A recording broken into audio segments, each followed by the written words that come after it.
This is step 4 of 24 on how to climb to Celestial, and in today's video I will break down how to play your role correctly. This is also the last bronze step, so in the next video I'll go into slightly more advanced tips to get you from silver to gold. DPS players often focus on raw damage numbers, but damage doesn't win fights, eliminations do. The team that gets the first elimination usually wins the fight, and the best way to secure that is by taking out healers or isolated enemies. Your number one priority should be enemy supports. Without them, the whole team falls apart. If they're too hard to reach, shift focus to squishy DPS or out of position tanks. The goal is simple.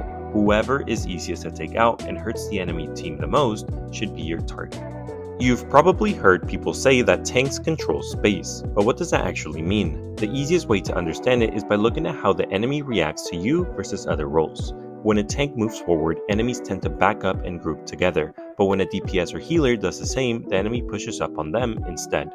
This means that your job as a tank isn't just soaking up damage, it's hurting the enemy team. Your focus should be on pushing enemies into bad positions, protecting your backline, and splitting or distracting the enemy team. If you can make space for your DPS to take shots and your supports to heal safely, you're doing your job right.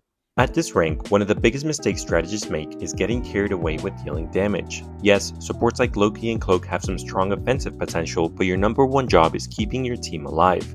You should prioritize healing first, avoid pocket healing, and disrupt the enemy team with abilities such as sleeps, debuffs, or freezes. A good strategist isn't just healing, they're controlling the fight by keeping their team alive and the enemy team uncomfortable.